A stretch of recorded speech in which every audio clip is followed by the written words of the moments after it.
Welcome back, guys. Today's case is a special one. Over the period, most of the serial killer cases that we've brought to you have been about mostly males. But today we are going to look at a true crime story involving South Korea's first female serial killer. Now, this serial killer was active in the 1980s. So we are going to go a bit back, and at the end of this true crime story, you would see how intelligent some people can be, but unfortunately, they use it for negative things. This serial killer ended up killing 5 people without even laying a finger to touch them. That is how brilliant she was. If you are ready for this ride, buckle up and let's go. So, our story begins on the 31st of October 1986, when one woman asked another friend of hers to accompany her to a bathroom together, more like a sauna or a warm bath together. Now, after having the warm bath, she offered the friend she had invited a drink, and the friend, who out of trust, just took this drink, drank it, and guess what? She collapsed, was taken to the hospital, and some few minutes afterwards, she died. When she collapsed, her necklace and ring were stolen, and police at the time did not know who had taken it. She was buried because at the time in South Korea, autopsies were not that popular. The citizens frowned on it because they felt that it was more like you are taking your relatives through the death twice. So, out of respect for their dead relatives, families would just decide to bury their relatives and move on. So, autopsies back then were not that popular. So, this lady who drank this drink died, and there was no autopsy, she was just buried. And life moved on. Okay, now the story continues. On the 8th of April, on the 4th of April 1987, another 50-year-old woman was asked to go on a trip by another woman. And, they got on a ride and then they boarded the bus. And whilst on the bus, this woman who had asked the 50-year-old woman to accompany her offered her a drink that, oh, this drink is good for you. You would love it. It's healthy. It's this, is that. And the 50-year-old woman, trusting this woman whom she knew, just took the drink, opened it, said thank you, and just started drinking. And they were conversing as she drank. Few minutes later, this woman will start complaining of cramps and a severe stomach ache. Now, the woman who gave the 50-year-old woman the drink suggested that she should drink more because it would help get rid of the stomach cramp, actually implying that the drink was working its magic. That's how come her stomach was aching. So she should just drink more so that it will mitigate the effects of the stomach ache. And she did. Few minutes after that, she collapsed on her seat, and then she was rushed to a nearby hospital, and then, unfortunately, she died. She too was eventually buried by her family without any autopsy.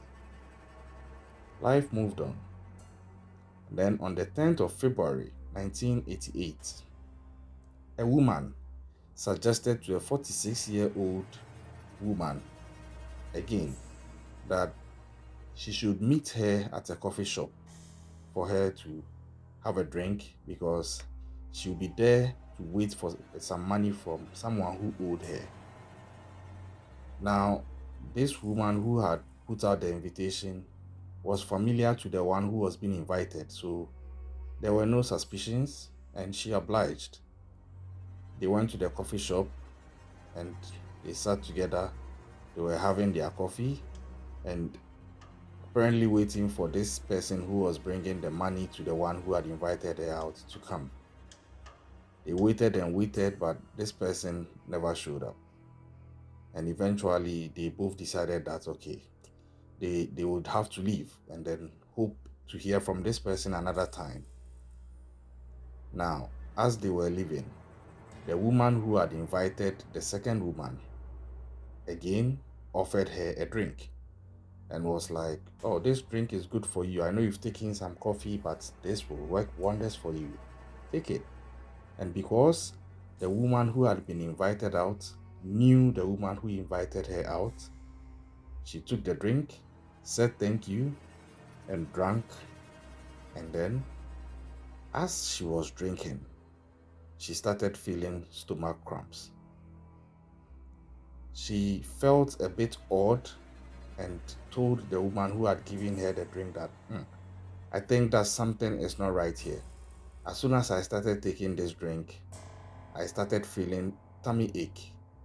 Maybe there's something wrong with this drink. But the woman who had given her the drink insisted that, no, that's just the drink doing its work. So if you actually want to get the best results from it, you actually have to continue drinking more. But this woman who was feeling the stomach ache was like, no, this is unusual.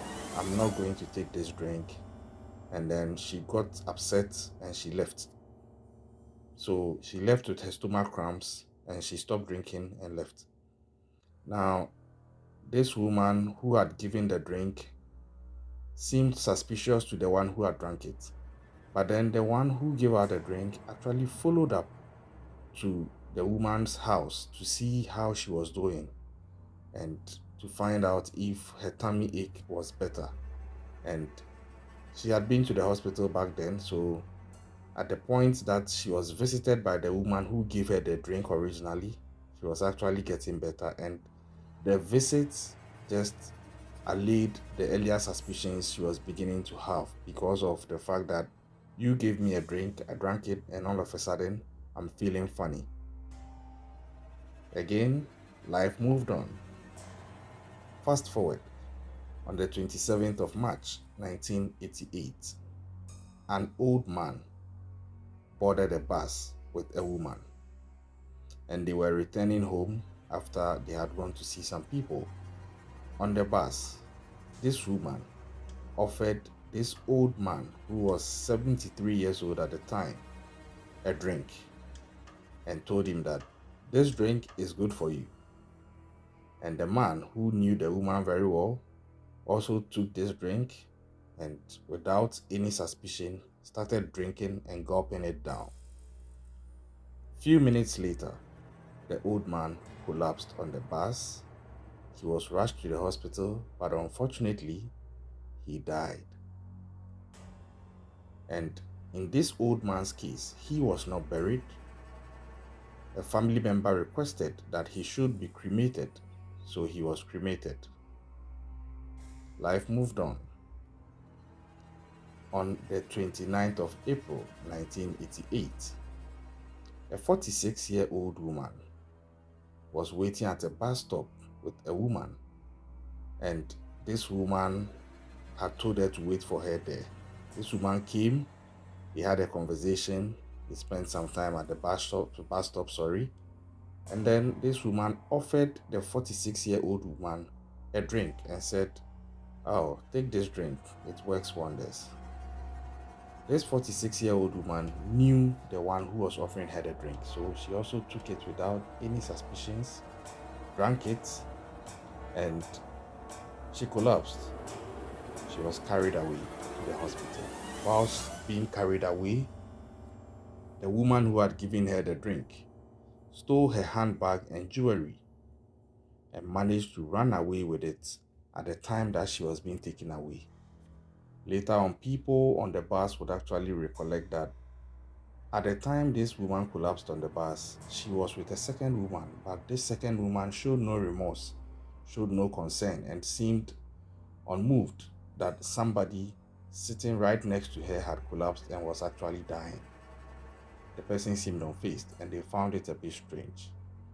But when this 46-year-old woman died at the hospital, like I said earlier, back then autopsies were not something that the South Korea people really approved of, so they didn't resort to it as an option. So she was also buried. And then on the 8th of August 1988, another person was also poisoned, given the same circumstances.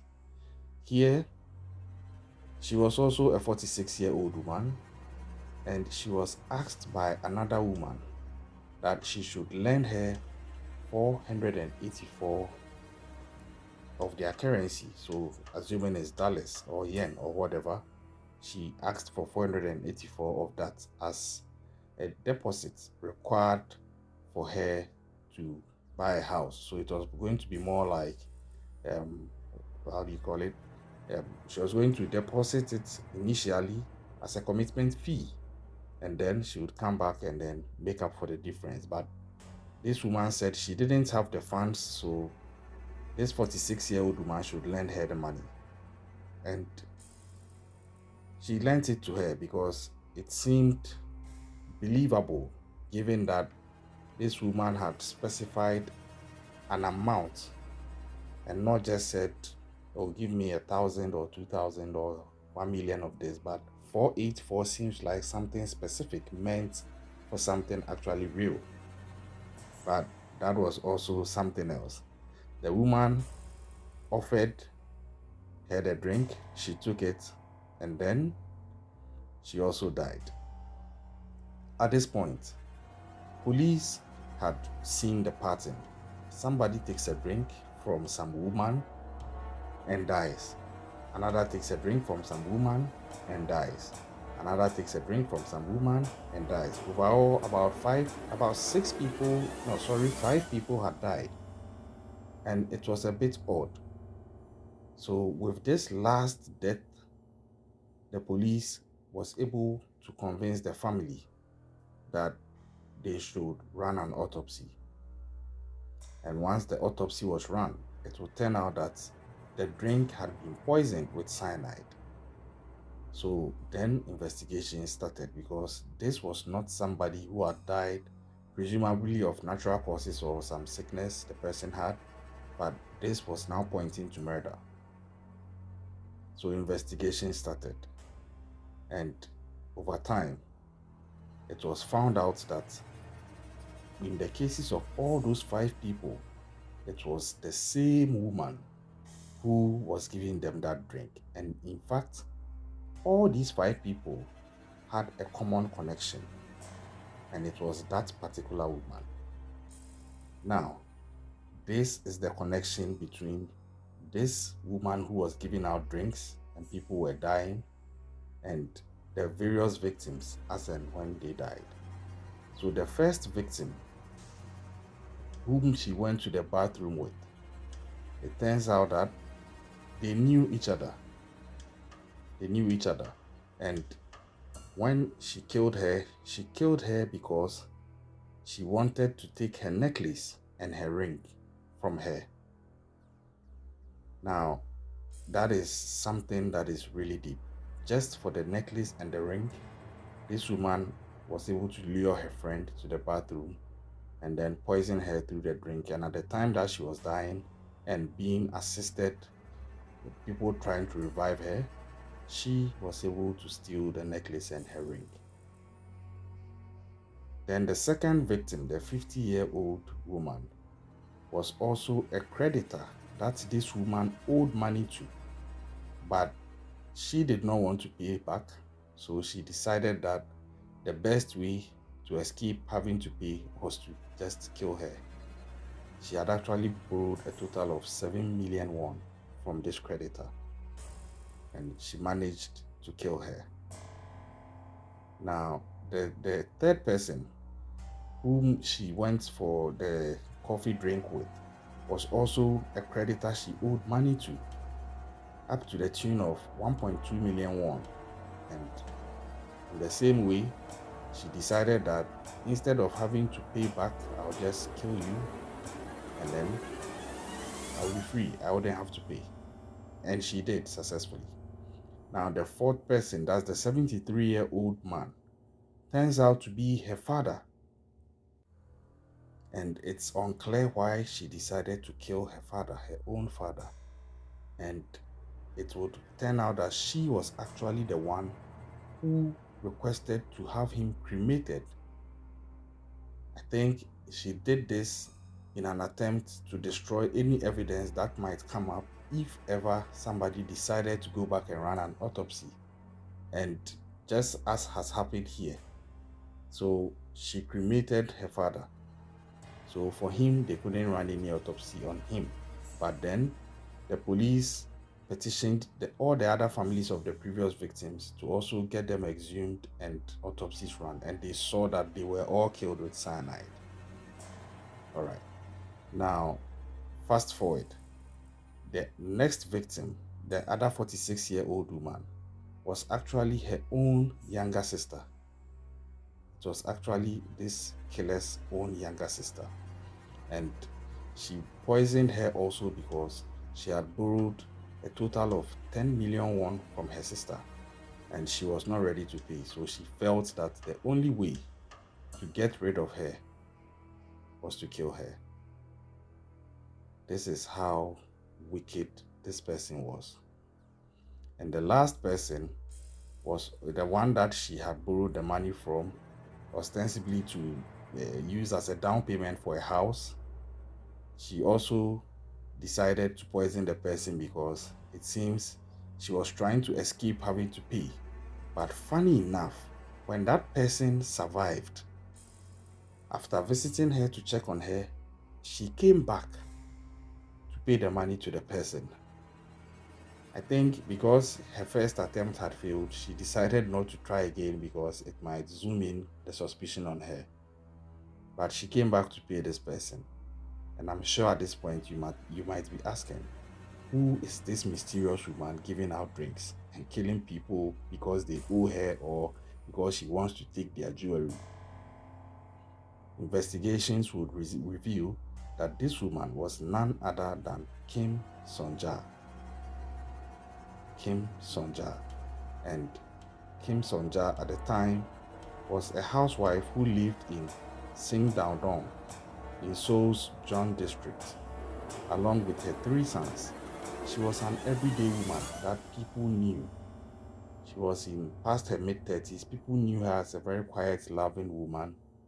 And her family relied entirely on her husband's salary as a painter. But it seemed she wanted more, because that didn't stop Kim from borrowing money from various people. And it was also because she had a secret gambling addiction. And so the monies that she borrowed, she's not able to repay because she loses them in gambling. And in the end, she decided that the best way to escape her debts was to kill her creditors and steal their money. That is how twisted she was. So Kim was arrested on September 2nd by the Yongsan District Police on charges of poisoning relatives and creditors.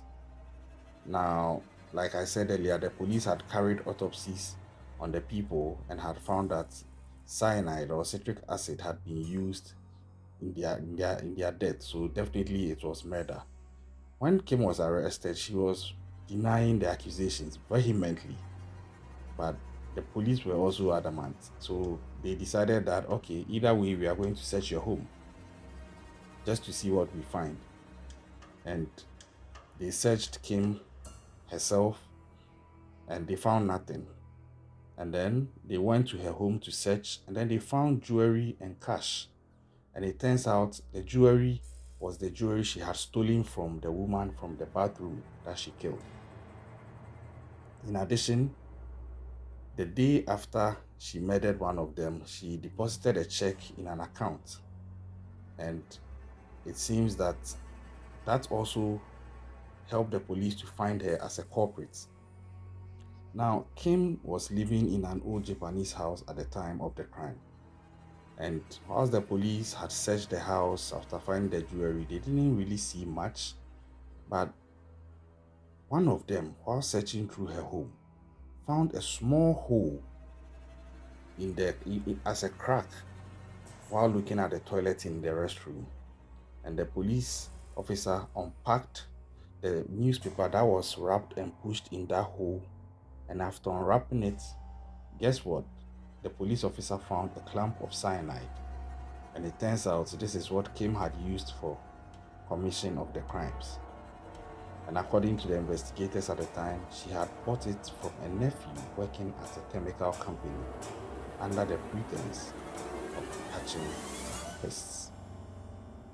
Kim would still go on to deny the accusations during the trial, but unfortunately for her, she was sentenced to death by the Supreme Court in 1989. She was, however, still alive till then, and on the 30th of December 1997, she was executed at the Dae-Jung prison. On the day of her execution, 22 other violent criminals were also executed in prisons around the country, and they marked the last executions conducted in South Korea. This is so twisted. Just to get away with having to pay her debts, she put together this plot, and had it not been for the autopsy, it's likely she would have gotten away with it, to the point of killing her own father and her own sister. Wow. I think the gambling addiction in itself also creates a lot of problems. You could go through our playlist. There is a case of a police officer who turned to a serial killer also, just because of gambling debts. Be careful out there. I've said it before in my previous videos. Family is supposed to be good. Family is supposed to be tight. The bond is supposed to be the strongest. There's actually the proverb that blood is thicker than water, but trust me, there are some twisted people out there, and some of them could be members of your family. Keep an eye out. It doesn't hurt to be extra careful, irrespective of who you are dealing with. If you haven't subscribed to the channel, kindly do so. Help us grow, push the content, and stay safe out there.